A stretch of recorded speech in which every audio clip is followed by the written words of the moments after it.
This is a work session of the Basalt Town Council, and our first order of business, it looks like we are going to take up matters that will require an executive session.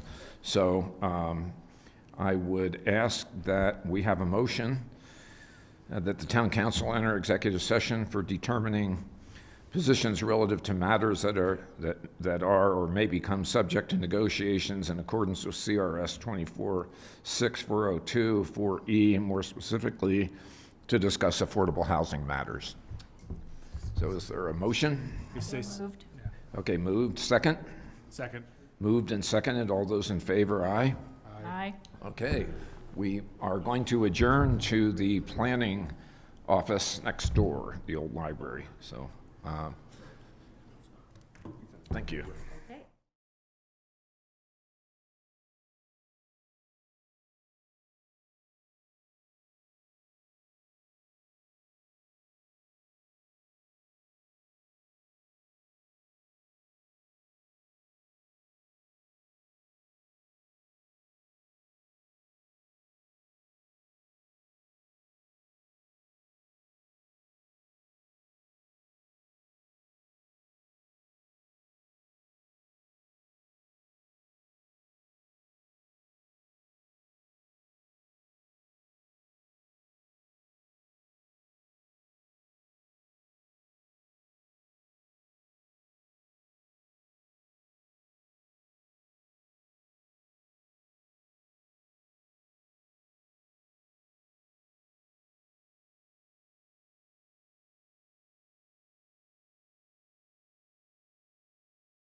Boom.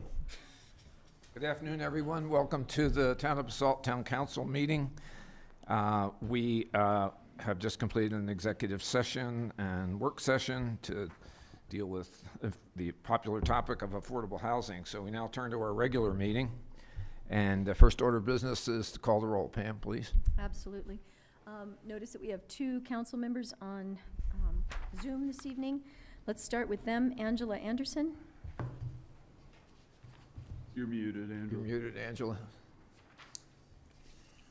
There you Here. go. Thank you. Glenn Drummond. Here. Thank you. David Knight. Here. Elise Hoddle. Present. Ryan Slack. Here. Bill Kane. Here. And Dieter Schindler. Here. The A-team is present. Thank you so much. Great. Well, our first order of business is to review and approve the consent agenda. Consists of 5 items. So we have minutes from February 28. We have resolution number 6, series of 2023, relative to the community garden. We have item 2C, it's a proclamation for National Donate Life March, Donate Life Month for the town of Basalt. 2D is a continuation to April 11th for sustainable building regulations. And item 2E is resolution 11, series of 23, is the mowing and garden maintenance contract approval. So, Mr. Mayor, could I just bring up one thing to council? As we do, we can make minor changes in the garden and mowing contract. Okay. There were just a couple minor changes, 2 of which were when service will begin at 2 gardens that we will be taking over in the Willits area, and that has to do with the warranty period being taken over. As a result, the contract amount reduces from $252,191 to $249,911. So. okay, cool. All right, is there a motion to approve consent agenda or take items off for discussion? So moved. Move approval? Seconded. Is that Okay. with the amendment to the contract? Moved with the amendment. Second. Okay, been moved and seconded. All those in favor approval of consent agenda, please signify by saying aye. Mr. Mayor, Okay. I'm sorry, we'll have to do a roll call just with our remote participants. Oh, okay, Yeah. sorry. Okay, let's begin with Dieter Schindler. Yes. David Knight. Yes. Angela Anderson. Yes. Glenn Drummond. Yes. Elise Hoddle. Yes. Ryan Slack. Yes. And Bill Kane. Yes, Motion carries. Thank you. okay, thank you. Before Linda,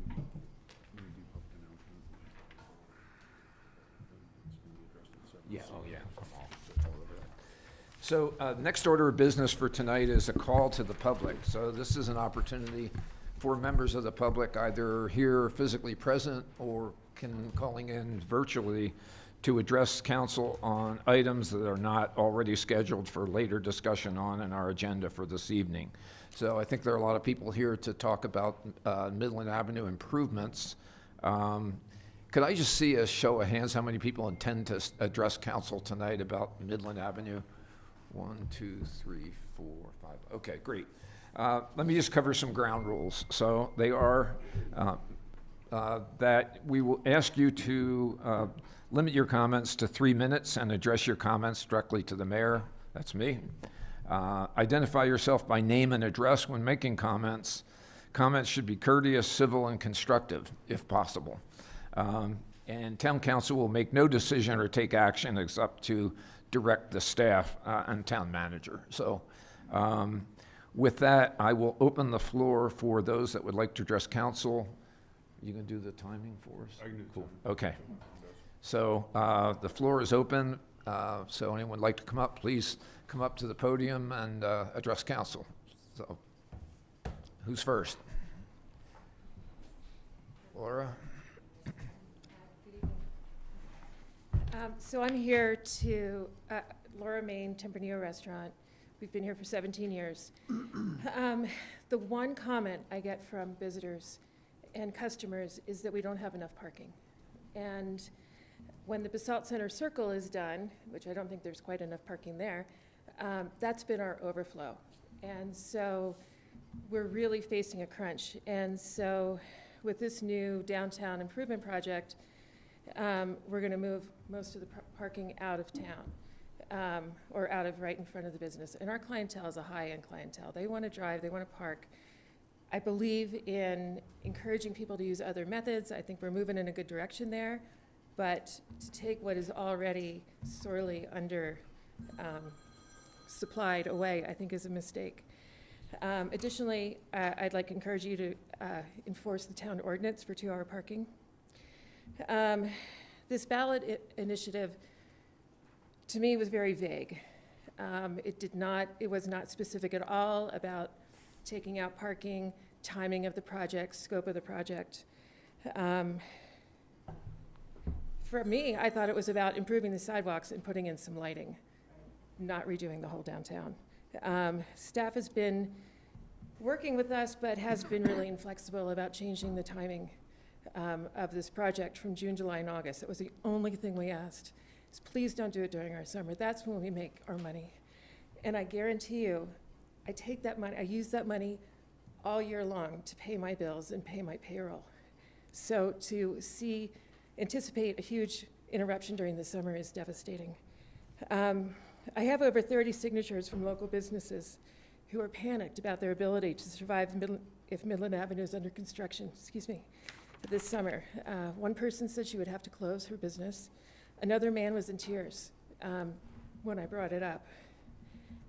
We do not have enough year-round business to get through without our summer. We've had the fire, we've had COVID, we have an impending recession, looming recession. And so this is just, I really encourage you to please figure out the timing. I don't think it has to be done as soon as possible, which is what I keep hearing.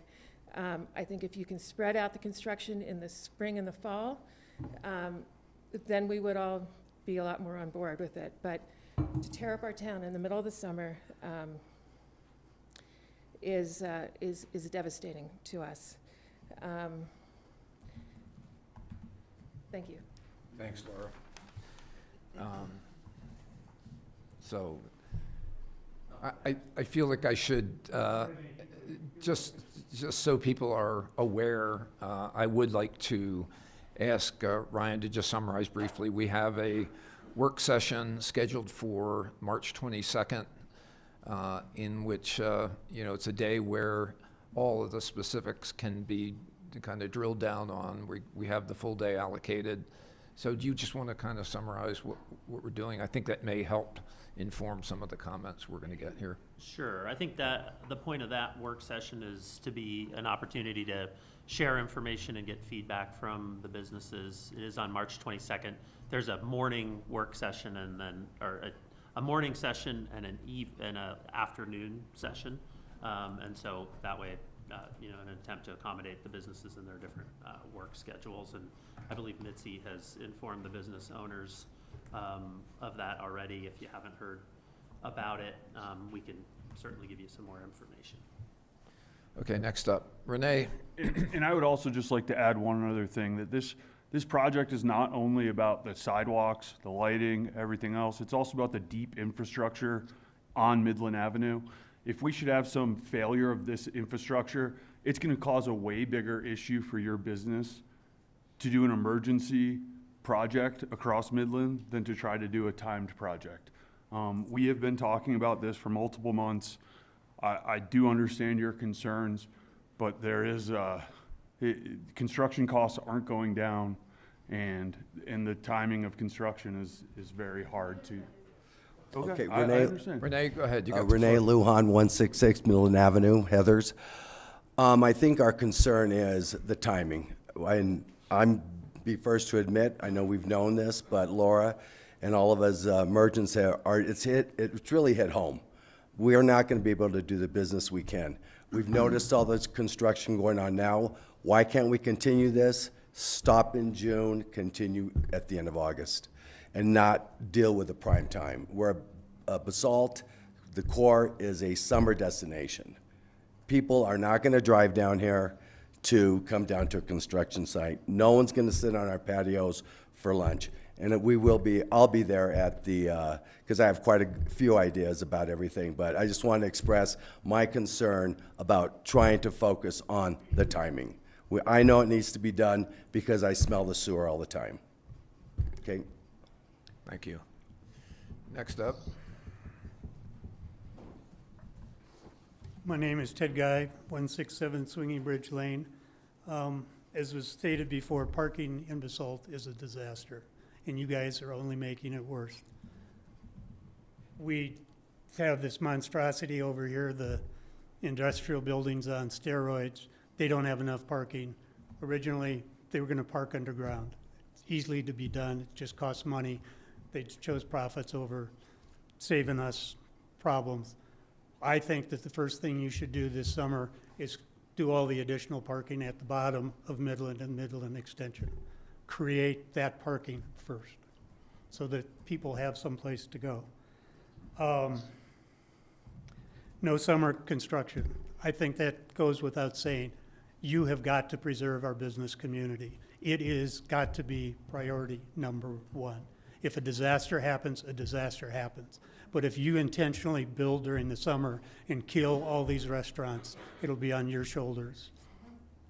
So you have to reschedule away from the summer and into the fall and spring. I mean, I think that this has been a disaster out here. Granted, this is the sewer district doing it, not the town of Basalt. And by the way, Free Range would like to say thank you for the placement of the porta potty within about 50 feet of their front door. And would ask that that be moved. And maybe the town could help that happen.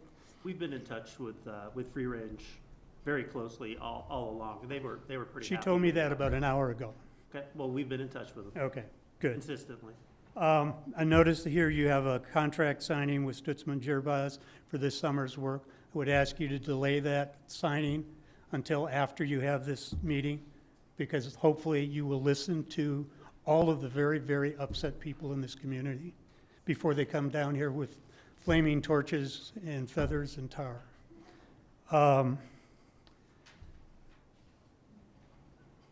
That's it. Thanks. next up. Anyone else? Yeah. That's what this contract's for. Hello. Yeah. My name is Dree. I own a coffee shop in Basalt called Craft. I want to say, I know that this is something that needs to be done. I also smell the sewer like Renee. I have a, can't use the bathroom little thing because it's needs to be done. But I do think why I love being in Basalt, especially in the summertime, people come here for that. And for my business, Tempranillo, Heather's, Ward, all the people that are here, I think that there could be a little bit more agility if we offered a little bit, not in the peak season, I know for me, I wouldn't want to show up to work every day with construction. I have a coffee shop, but I also love to have people driving up the frying pan and see the beautiful historic place that we have. And we're kind of that, right? Like, we're a hidden gem.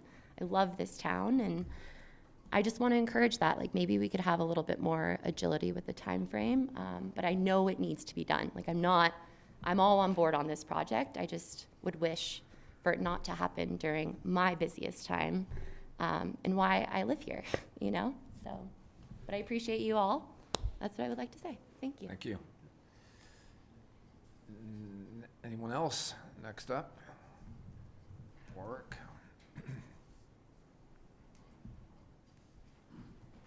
Thanks, Bill.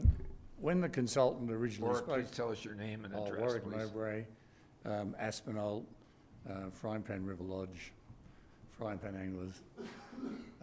When the consultant first spoke with me in terms of timing, they were proposing April, May and doing double shifts to get everything done before the season started. Well, I don't know where that actually went. And it seems to me that's a far smarter way of doing it rather than butchering all these businesses in the middle of the season. And so I think that that's the first comment. The second comment is it's interesting that you're deciding this timeline and now you're saying you're having a working meeting. Does that mean you haven't decided what to do, or you've decided and now as a response to the public outcry, you're now going to change? Or is it already set in stone? So it just seems to me that everybody's been shocked by this, the suddenness of it. Maybe it's the Samuel Johnson thing that people only concentrate when they've got an impending execution. But it seems to me that it's a little bit mixed up. If you're now going to have a working meeting and now you're going to decide your timeline. But I think you ought to think seriously, if you can do double time in the off-season, you get the job done, rather than butchering all these people in the middle of the season. Thank you very much. Thank you. Anyone else?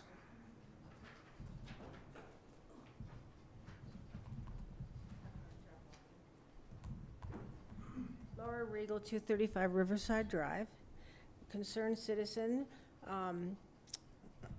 longtime local. Summertime is the best, since I can't ski anymore, but whatever.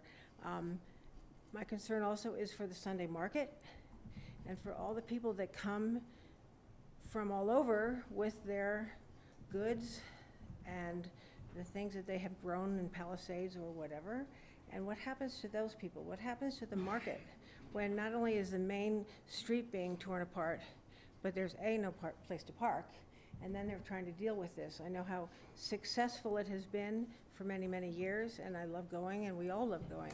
So my concern is for all those additional people who don't necessarily live here, but who come here and count on their Sundays as a means of income. Thank you. So I would also suggest that you shift this to the fall. That's all. Anyone else? Javier? My name is Javier Gonzalez Bringas. I'm the owner of Tempranillo. Having a business in this town is very difficult. I don't know if anybody of you have a business. I don't know, maybe not. And maybe you don't know what is to go through what we're doing. You know, we opened in 2006, you know, it was incredible. You know, but in 2007, 8, the whole thing went to hell, and we survived with a lot of hard times. And then what happened? It took 7 years to recover ourselves. And now you're going to kill us again. We have a fire, nobody sit in the lounge. We lost business. And that was a fire. The people in Aspen didn't come. You know, I know you remember. You see all the riders, they go on bicycles from Aspen to here, you know, because it's downhill and it's, you know, and everybody loves it, this and that. Well, those are the clients. Those guys are not going to come. I mean, where are they going to with the bicycles in the summer? You know, that was the fire. Then the corona, right, you know? They close the restaurant and they say, you know, people don't have business. They say, oh, why you don't do catering? You go, I mean, that's a waste. I mean, you have to have, for the size of my restaurant, it doesn't work. It will never work. It works maybe for a pizza place, for a Chinese place, or something like that. But, you know, you guys to understand as a business person, but you guys don't. You know, to make a comment about doing this with an open face about, oh yeah, we're going to do this in July, August, September, June. I mean, that's the only time that this time is alive. This is a dead town. The only time they flourish is like when it is the June, July, August, and September. That's it. That's the old business we make. The rest is sleeping. I mean, look at now. And you guys have, you know, say, you cannot do it in the winter. That's bullshit. That's people are, I'm sorry for the word, but it's BS.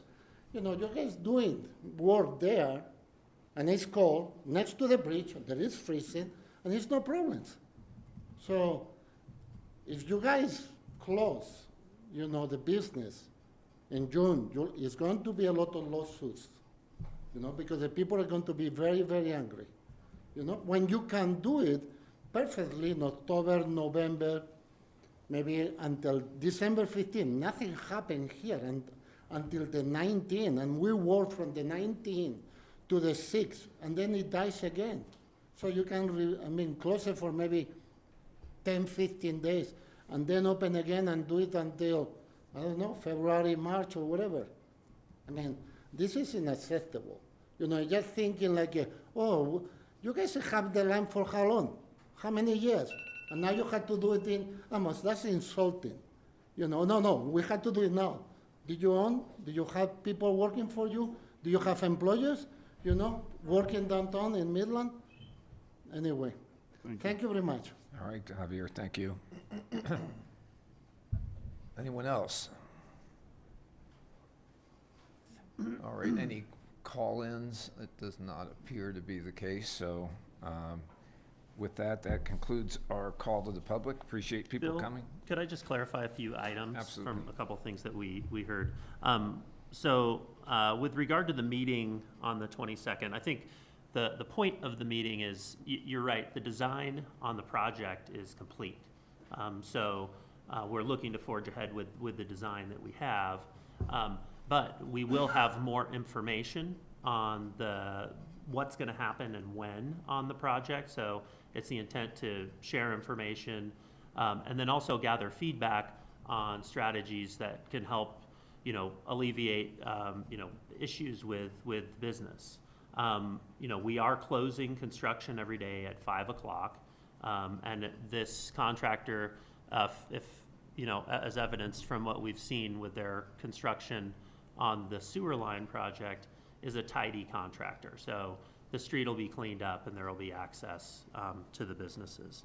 The Sunday market, we're intending that the Sunday market would be open this summer. This contract that we have before you tonight is for a phase 1, and it does the Midland Spur. The purpose of it is to create parking in the downtown area, so that when we move into sort of the center part of downtown where your businesses are, people do have a place to park so they can come and patronize the businesses. We've also heard from businesses that Sunday market is important to their business. So this isn't for the town, but it is for the community. And so to get community members out that then walk and patronize businesses along Midland Avenue, we want to make sure that we have that. And then lastly, as it relates to summertime construction, wintertime construction, yes, you can do construction in the winter, which we will be undertaking. This isn't a three-month project. This will take an entire year plus to construct throughout the various stages of the development. So stopping, having a contractor pull off, restarting a project, given all the grade differences and given the timing and the costs for them to pull off and come back on to remobilize, just doesn't work for the approach and isn't the most efficient way to do it. So what we are trying to do is figure out, how do we keep your businesses afloat? What can the town do to help you out during what we acknowledge is a challenging time? And we look forward to what is a 40-year asset for the town, where people will want to come, and we believe this summer they will come as well. So that's sort of the general message, but we do look forward to the 22nd, where we can hear some more input and share some more information on the schedule. And believe me, it is our aim to try to make it as least disruptive to your businesses as it relates to construction. And we'll do our best, and hearing your feedback is good. No, what we're worried about is making sure that we interact with you guys to understand what we can do to help, but then there is best practices on approach to construction so you can keep it within budget. I mean, our issue is we have construction costs. What about us? Do you care about that? Who paid for?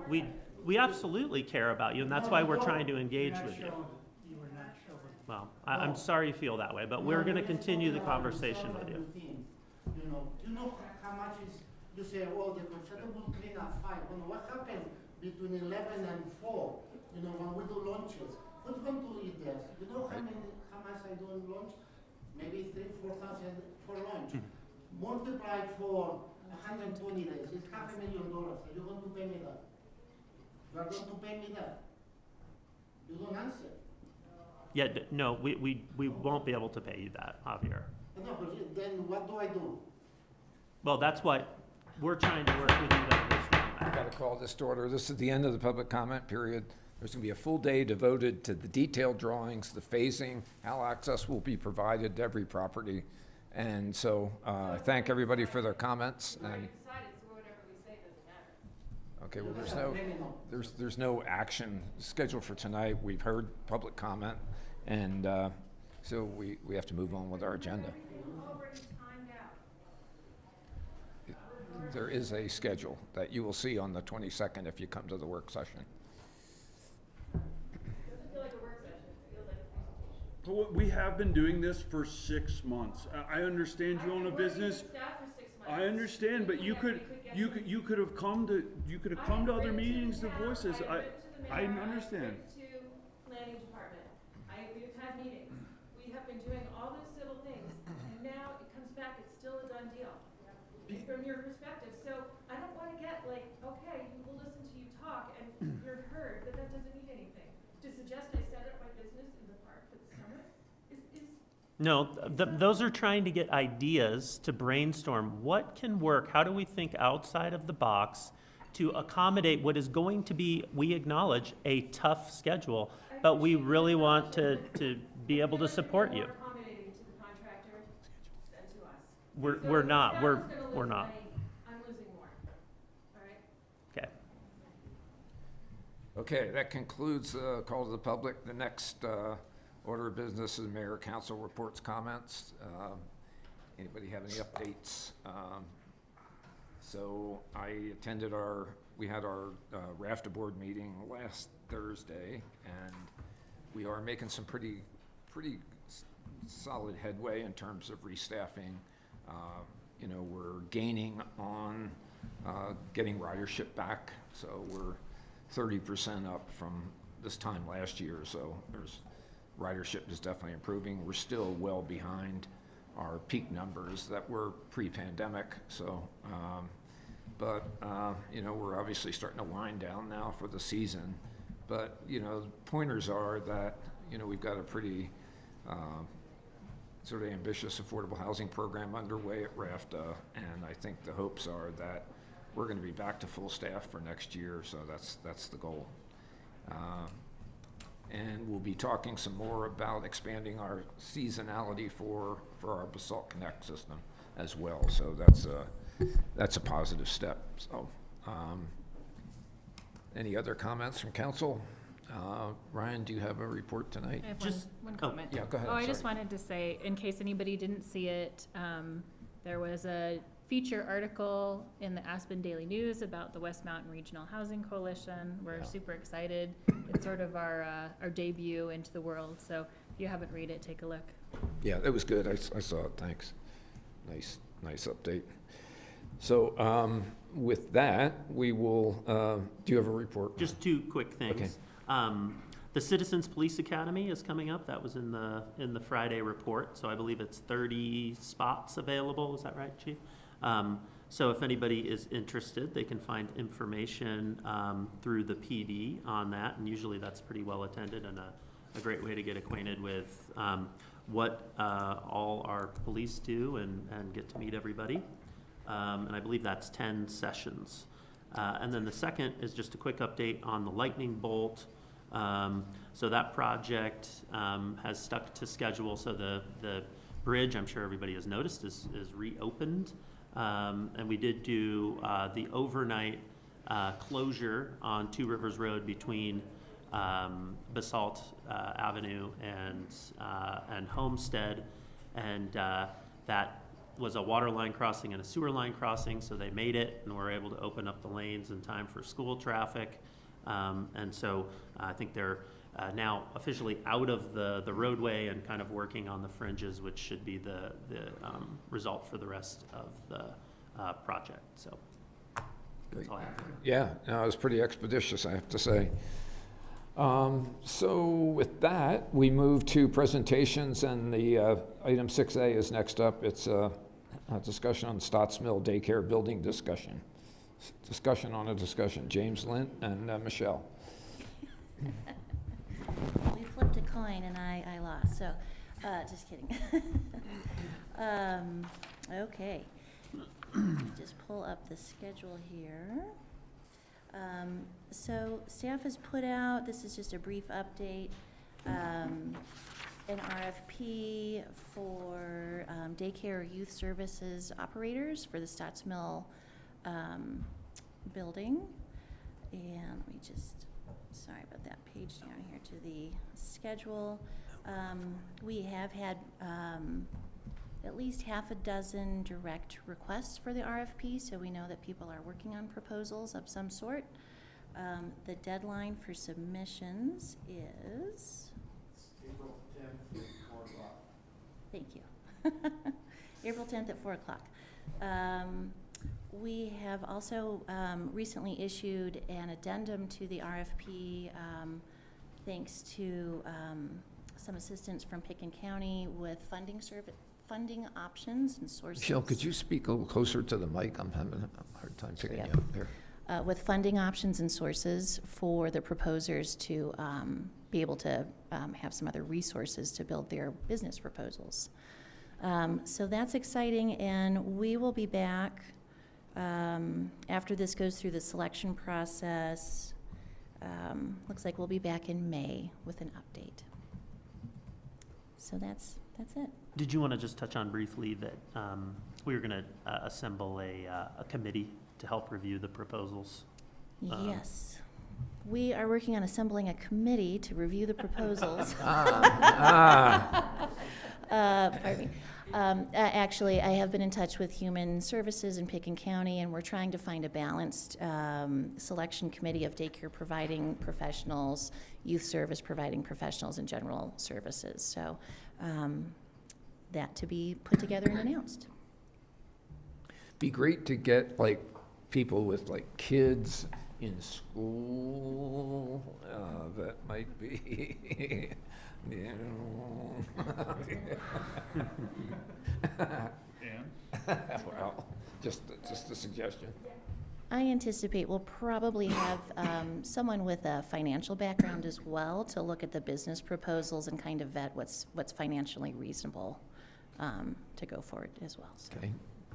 All right. Have we any responders yet? Well, it's only been out a few days, so no. Nothing yet.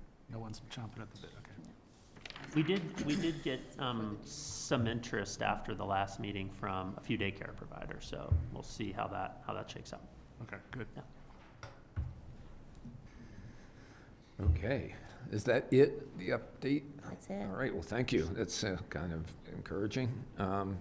Next item is e-bike rebate program introduction. Sarah and Michelle.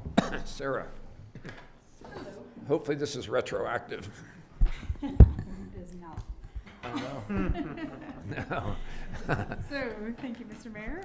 Yeah, I want to introduce the e-bike Basalt rebate program.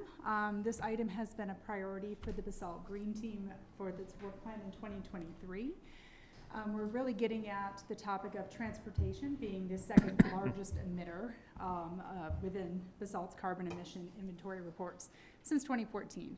You know, we've done a lot of work working on towards the emission reduction in the building sector, which is the number one emitter, and so awesome. Now we gonna let that kind of unfold and see what we do there, and we're gonna start looking towards transportation. So, you know, the intent of the e-bike Basalt rebate program is to incentivize Basalt residents to commute by other ways other than motor vehicles. You know, e-bikes are not only fun, they're an efficient way to get around Basalt and beyond. Cycling not only reduces an individual's carbon footprint, but it also provides physical and mental health benefits, increases a person's connection with its physical environment. Our goals are to reduce vehicular congestion, reduce emissions from ground transportation, provide an alternative to vehicle trips that require parking. We all know it takes maybe more time to find a parking spot at a market than it does to actually get in there and get out. And also just to reduce traffic around Basalt, given that there may be some changes occurring in the future. So the program itself is anticipated to launch at some point in April. That's our anticipated goal at this point. It would provide $250 to 250 Basalt residents. We have partnered with a couple of our local e-bike retailers. We ensured that they're interested in participating in this program, that they have the inventory that's needed to support this program, and that they have a desire to participate in an event that we'd like to have. We're tentatively planning at this point 1 or 2 events. and again, anticipated for mid to late April. It would include providing information on e-bike rider safety, general maintenance, bike etiquette. We're hoping to have some bike demonstrations so that users can get an idea of what it feels like to be on an e-bike, to ride around town, possibly a tour between East and West Basalt, so we can show the connectivity and how easy it is to get around on our trails. We're also planning to ask recipients to commit to a commuter oath to replace at least 3 vehicle trips per week with an e-bike trip for transportation. So staff, we've also been in touch with Eagle and Picken counties for their potential involvement in the program, and we have had some initial interest in kind of fleshing out what that might look like. We've also submitted a Ski Co-Environment Foundation grant for funding that would be used to provide additional funding to income qualified applicants, and so we should see something about that later in April. I've reached out to Aspen Valley Hospital and looking for other potential partners for things like helmets and water bottles that could help support this event and make it kind of, more successful. So once this program has been formalized, staff is going to be advertising the program in both English and Spanish. We'll be getting that out on our website, social media, posters around town, partner sites, things like that. We'll provide information as, on the process, where to find it, how to apply. Staff is going to be qualifying folks, of course, and processing the approvals for this. So just wanted to get that in front of you. We'll welcome any feedback or suggestions that Town Council might have. Michelle, did you want to add anything about the program? No, I would just say we have reached out to 2 of the local vendors, and they are very excited about this and want to help us host, Sarah already said this, but want to help us host some events, including safety demonstrations, e-bike etiquette, and it's just, there's a lot of momentum. And these are things that could be wrapped into bringing some traffic downtown as well this summer, some bike traffic downtown. Yes, easier parking. Cool. So we're also going to have an expanded e-bike fleet through, Through WeCycle? pardon? I'm sorry, I was finishing your thoughts. Yeah, I mean, our biking program, we're going to add, I think, 8 e-bikes this summer, so that's going to help out as well. Yeah. As well as get turbocharged with a rebate program too. We love the WeCycle program rather. They've had, we've seen such a successful program the last few years. The e-bikes have been pretty exciting for folks to use. I thought it was great to get on an e-bike and ride up to the high school for a site visit without breaking a sweat. It's fantastic. Nice. But they really do focus on the first and last mile, and and when we celebrate that, we want to expand that by making it more of a commuter option. Yeah, so, I don't know when WeCycle gets underway, but be shortly, so, with our I believe solar they just power. opened up in the Mid-Valley. Great. Mhm. So, questions, guys? Any discussion, comments? That's fantastic. I saw income qualification for other entities. Is there any means testing or prioritization for income levels or anything for the Basalt funds? For the Basalt specific funds? Yes. I know we were really working through the details still on those things and trying to make this a good, successful program, bringing the equity piece to it. So definitely happy to look into that further. Yeah, that would be good to make sure we cover that. Yeah, we're trying to work with our neighboring municipalities on a little more funding to really support that, the low income recipients. All right, thank you very much. Great, thanks. Good program. So next item is we turn to council actions, and the first order of business is interview and appointment for some prospective BOC members. BOC stands for Basalt Area Community Housing. It's not Johann Sebastian Bach, it's Housing BOC. So great, we're going to talk to David Portman and Perry Cleespie. So Yes. Oh, Michelle. here we go. There we are. I'm excited to welcome Perry Cleespie. He's a Basalt resident with construction management experience and is currently a senior project manager for affordable housing in Aspen. Perry is interested in supporting affordable housing development in Basalt and helping guide us with some best practices in development. He brings an understanding of constructability, costs, and best practices to Bach. He attended the February 23rd meeting, and Bach members recommended him for an appointment. Great. Yeah. Great. Well, welcome. Thanks for your willingness to volunteer and help us out. You know, it's a hot time for housing. So any questions, discussion from council? Go ahead, Dave. So thank you. Thank you for your interest in being willing to serve. So are there any unique attributes to affordable housing construction from your perspective as a practitioner in construction? Unique attributes is a question for affordable housing. I would say, I think our biggest challenge in this valley in general is labor, and as far as just construction in general is challenging. It's a very challenging climate. You're building through the winter, 5 to 6 months out of the year. It's really expensive to build up here. I think it's a big challenge. Projects take longer.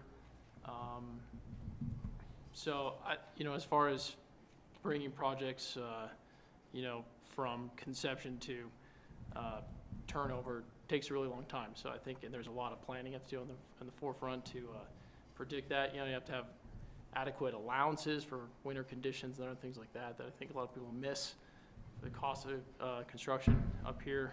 And yeah, I think, the city of Aspen is kind of been on the forefront for building a lot of affordable housing. They have quite a bit of stockpile of units, and it's still not even close to enough, and we can't build it fast enough. So being a Basalt resident, I'd like to, like Michelle said, help with collaborating best practices between the city of Aspen and Basalt, help each other out, and then try to bring any knowledge I have from projects with the city to future projects with Basalt, and to see if there's any thoughts on different terms and conditions you guys have with your units and experiences we have between ownership and rental of units, and how that works on the operating side. Because I also manage operating budgets and help with the maintenance side of existing properties, and that's always tricky between rentals and ownership, and how that affects us as well. We'll appreciate your perspective. Thanks. Yeah. Great. Thank you for volunteering. Yes, thank you.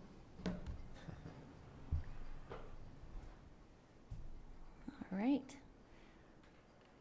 We also have Dave Portman. He is joining us via Zoom. If he wants to, there we are. I think I may have started the introduction for Dave last time when he was coaching his daughter's championship basketball game. So, Great. yeah. Real quick, I'll just say that he brings some financial skills about lending practices for both mortgages and construction to Bach, and has attended several recent meetings and was certainly recommended for appointment as well. So if council is comfortable, it's recommended that you appoint both, or actually I should let you ask Dave some questions. Apologies. Great. David, welcome. Can you hear us okay here? Yes, I can hear you. Can you hear me? Yeah, kind of. Maybe if you could get closer to your mic. That would Is that be better? good. There we go. That sounds a little better. So welcome, and tell us what interests you about Bach. Oh, well, as Michelle just said, I'm a Basalt resident, and my kids are in the Basalt school system, and so this is our community, so I think just supporting workforce living in our community is important to me. I'm an employer. We have a branch there in Willits that I'm sure you all see, nice bright orange one from Highway 82, and so workforce housing is important for us as an employer. And then as a bank, supporting affordable housing is kind of our number one pillar of giving, just philosophically. So something we're involved in and behind in all the communities we serve. with my deep connection to Basalt, I'd love to add what I can to the processes here. Excellent. Questions, council? Discussion? We're really pleased to get smart young talent onto our boards and commissions in town, so we really appreciate you guys. Anyone care to make a motion, or do you want to? Mayor, I move that the town council appoint David Portman and Perry Kalepsis to the Basalt Affordable Community Housing, each for a 3-year term ending March 14th, 2026. Second. Okay, been moved and seconded. All those in favor, please signify by. Voice vote, because they're. Voice. You can- Oh, because we got the voice votes. vote's That's, Oh, sorry. he said we can. Okay. Pam, we'll have to do a roll call. No, he said we can. You can do a voice vote. You just need to do a roll call on resolutions and ordinances. So- Just the important one. Okay, all those in favor, aye? Aye. All right, any opposed? Aye. Welcome, guys. We're going to be looking forward to lots of good ideas, so doors always open. Thank you. Thanks a lot. Okay, next item is we have interview and appointment for a prospective BPAC member of Basalt Public Arts Commission. So Colleen Irving is here. So Colleen is, I see she's, if you want to elevate her or however, oh, There she is. All right, thank you very much. I'll flip my name. So I will just briefly introduce Colleen Irvin. She has, is interested in joining on with the Basalt Public Arts Commission, or BPAC. She has attended a couple of our BPAC meetings and has been highly recommended by all BPAC members for appointment. She is a local resident. She has a lengthy history working in the fine arts and has been working since 2009 as an arts advisor. And she has an impressive career of working with local arts programs within the valley, such as Anderson Ranch, Colorado Mountain College, Aspen Art Museum, as well as the Art Base. So with that, I will turn it over to Colleen if you would like to ask her some questions this evening. Yeah, Colleen, why don't you tell us a little bit about yourself and your interest in BPAC? Okay, hi. Can you guys hear me? Yes. Okay. My name's Colleen, and I am also a Basalt resident. I've lived here for over 20 years. So I really love this community, and as an artist and someone that works in the arts community, I just wanted to be a part of the Basalt Art Program. And I was recommended from a friend who's on the committee, and after participating in a couple meetings, I really enjoyed the group and would love to join it. Great. Colleen's been just part of, just to let you know, some recent discussions regarding, the arts over, the sculpture over at the River Park, as well as the beginnings of a discussion on an arts capital master plan. So Great. she's kind of delving into the big stuff and has had a lot of good feedback. Great. Discussion, questions, motions? Mayor, I move that the town council appoint Colleen Irvin to the Basalt Public Arts Commission for a 3-year term ending March 14th, 2026. Second. Okay, moved and seconded. Voice vote, okay? Yeah, okay. Voice vote. So all those in favor, aye? Aye. Any opposed? Thank you very much. Thanks, Colleen. Thank you. Thank you. Thank you all. One quick thing, I would like to thank Michelle for really pursuing filling all of our boards. Yeah, this is fabulous. She's done Yeah, an no amazing kidding. job spearheading, recruiting. It's probably the first time our boards have been this full ever, so. So is that what we have, those holes out there for we put nets in there? It's great. We got some great talent. So the next order of business is resolution number 7, series of 2023, resolution of the Town Council of Basalt, Colorado, authorizing the town manager to approve a contract for our Midland Avenue Phase 1 contract construction, I think. I have an old agenda here that doesn't have it worded quite correctly. Should be a new one that has the red at the top. So, at any rate, Or do you want? So this is, Catherine's going to tell us what's up. And Mayor, I'm going to recuse myself. Yes, Stutzman Gerbos, what's that? I'm recusing. Okay. You're not a Stutzman or a Gerbos, are you? No, well, I understand. Doesn't It's your work like project. So, welcome, Catherine. Tell us what's up here. Yeah, thank you, Mayor. Thank you, Council, for having us this evening. Tonight, I'm here with the Midland Streetscape team, bringing you a proposal to contract for the construction of the Midland Spur portion of the Midland Avenue Streetscape project. The design team has been working feverishly over the last year to finalize their design and to create a design on schedule. And we all acknowledged from the beginning that it was in fact an aggressive design schedule. In order to stay on schedule and even start construction ever so slightly ahead of the original proposed schedule, we're bringing the Midland Spur portion of the project to you this evening.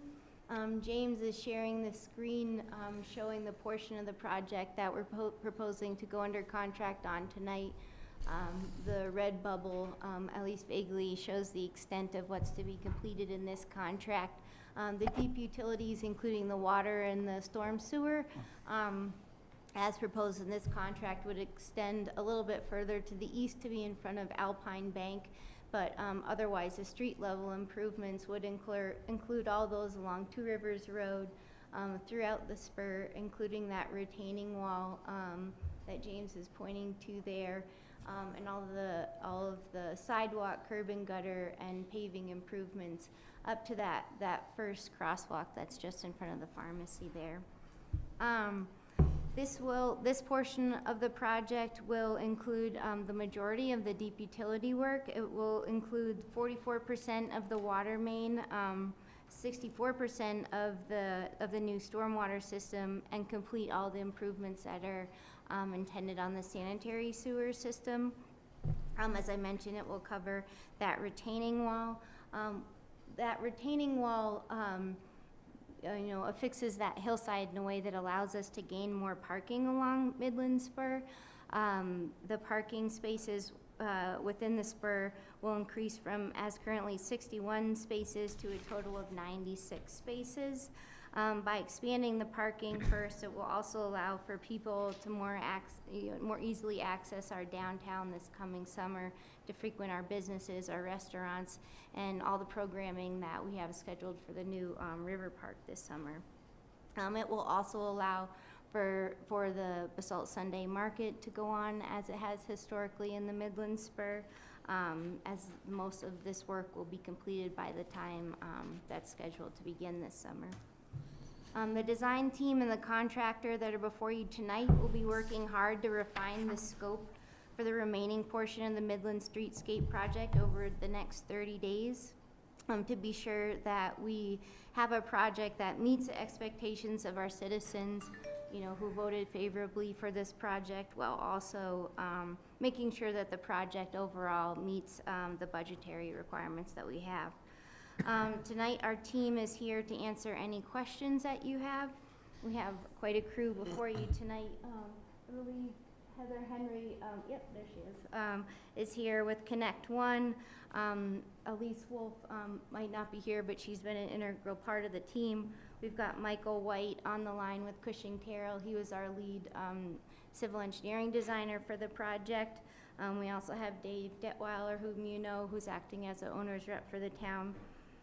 Stephanie Helpenbein, who's also on the civil side from Sopris, is here. And then from the Stutzman Gerbos contracting team, we have Eddie Aragon, Wiley Button, Jenna Fuchsio here as well. So we're all here to answer any questions you all have on this first phase of the project.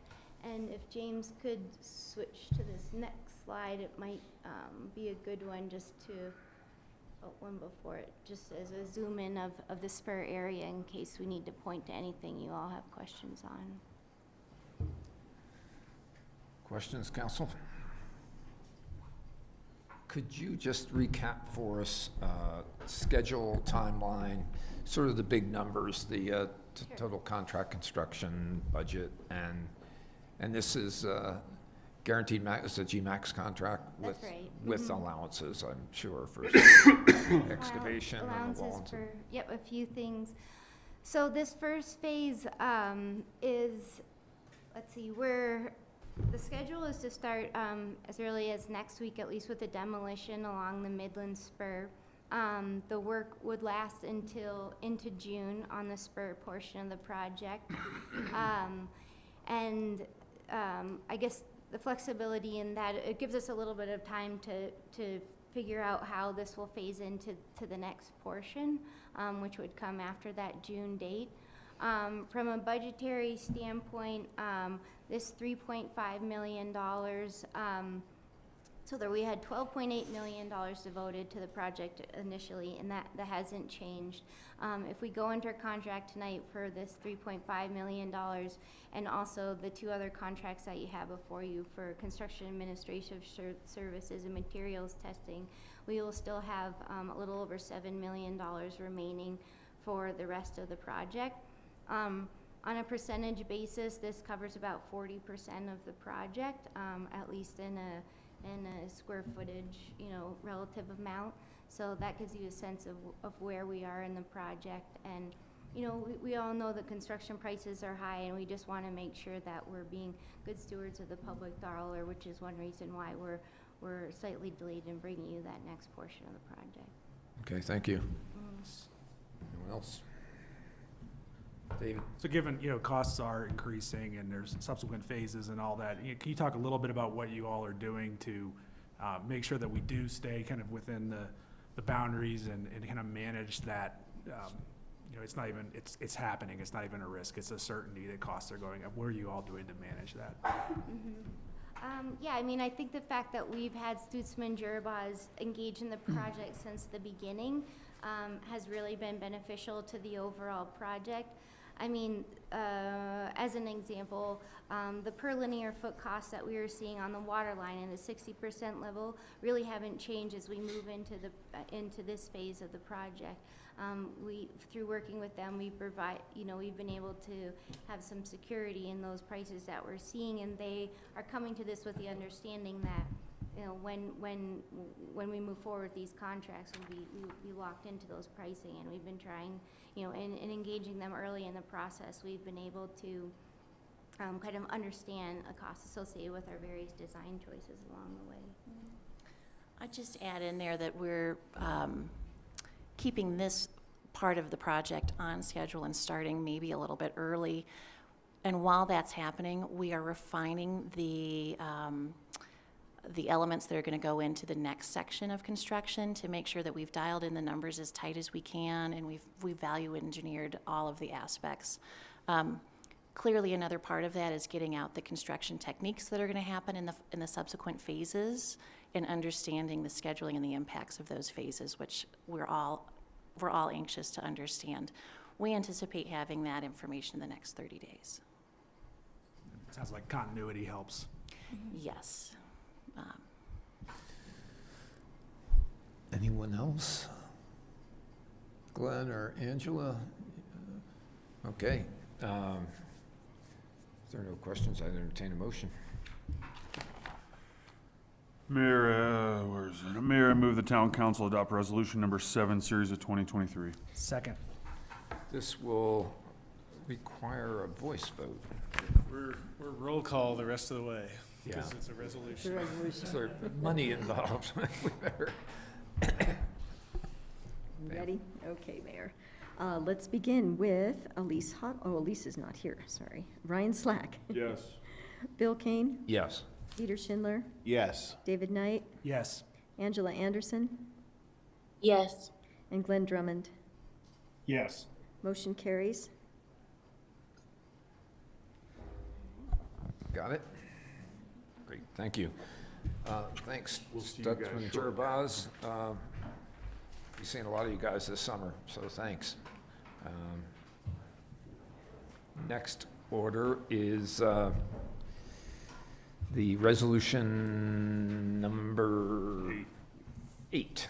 There we go. I got like 3 agendas here. Resolution number 8, series of 2023, resolution of Town Council of Basalt, Colorado approving the 2023 Streets Maintenance Crack and Chip Seal Project, authorizing staff to enter in a contract with GMCO LLC. Matt and Boyd.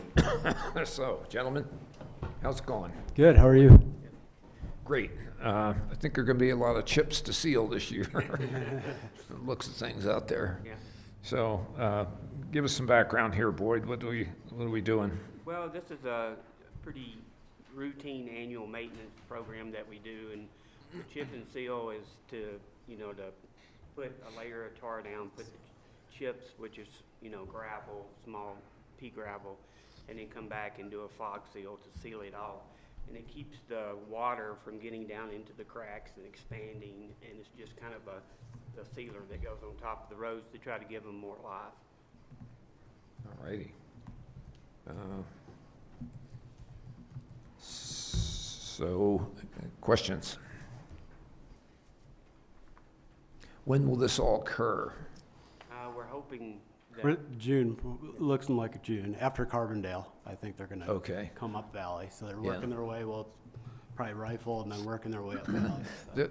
The correct answer is not July 4th. No, it's pretty much we're gonna be focused in Elk Run and then Cypress and Ridge. We got a tiny bit to do up by the high school, but we won't be around downtown. And we have a kind of a rolling sort of strategy on which streets to cover. I've seen them in the street pulling Yeah. they blow the crack out, and then they put tar in it, and then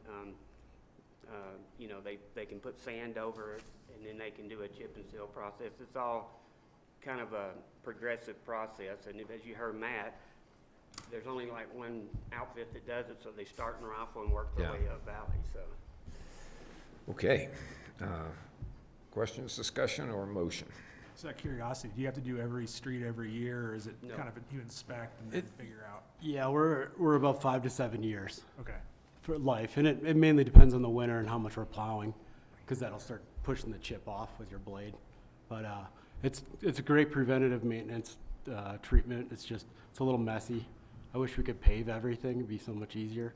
But it's just too expensive. But it's almost like painting the side of your house where you're protecting your siding, So the good asphalt stays good. Okay.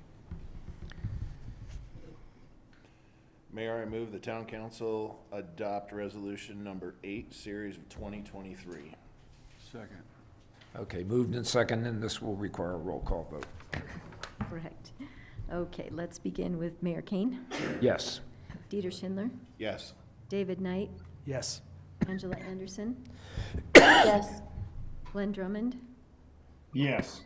Elise Hoddle. Yes. And Ryan Slack. Yes. Motion carries. Thank you. All right. We're now up to resolution number 9, series of 2023. Resolution of the Town Council of Basalt, Colorado, approving materials testing and geotechnical work contract with ground engineering. So, Catherine. And I'm going to recuse myself for the next 2 items. Okay. Thank you again, Mayor and Council. This is again for the Midland Avenue Streetscape Project. This first resolution, as you mentioned, is for materials testing and special inspection.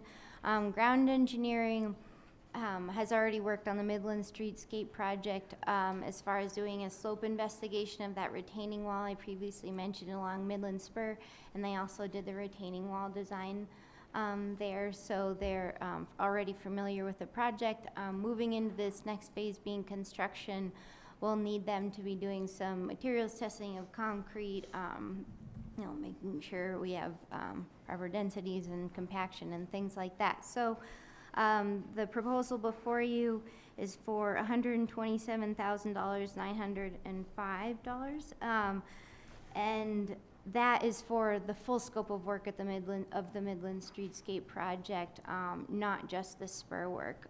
This is definitely a most conservative proposal. Kind of if we were to, if we were to utilize the most needy of materials, if you will, and to do the most testing possible given our current design. So we may not use all of this monies, but want it to be conservative and have it available and account for it for budgetary purposes, so. I would assume there's pretty good compaction on Midland Avenue, wouldn't you think, with trains running up and down there? On the old stuff, we gotta make sure we get it on the new stuff too. We'll see what they find underneath there. Yeah. So, questions, council? Just real quick, this is max that we could spend. That's right. And it might not come in at this. That's right. Okay. And it's for the full scope of the Yeah. project, yeah. Does this require drill rigs out there? Are we going to be, no? No. Okay. Entertain a motion? Mayor, I move the town council adopt resolution number 9, series of 2023. Second. Okay, moved and seconded. Pam, please call the roll. Absolutely. Let's begin with Dieter Schindler, Yes. David Knight, Yes. Angela Anderson, Yes. Glenn Drummond, Yes. Ryan Slack, Yes. and Bill Kane. Yes. Motion carries. So thank you. That moves us to item number 7F, resolution number 10, series of 2023, resolution of the Town Council of Basalt, Colorado, approving construction administration contract with Connect One Design. That's right. Thank you again. So this was a contemplated phase when we first engaged in a design contract with Connect One Design for the initial design of Midland Streetscape. This was the 5th phase, which was for them to help us through the construction administration phase, being, the liaison between the design team and the construction team, answering questions that they have along the way, performing proper inspections, being part of the weekly design team meetings, things like that. So again, this $589,500 contract would be for the full duration of the project, for the full scope of the project. And again, it would be an amount not to exceed for the duration of the project, and a conservative approach, so. So this includes civil engineering. That's correct. So who's the whole team for the construction administration? Yeah, so it will be, Connect One Design has been the lead to on the design side to this point. This will be transferring over to Sopris Engineering, since so much of the project is truly a civil engineering project. So they are going to be taking the lead for this next portion. They'll have an on-site inspector that will be here on a daily basis, and then providing administration support as well. And then there is some of the budget for Cushing Terrell, who is a lead designer out of Denver, to be available to answer questions about their design.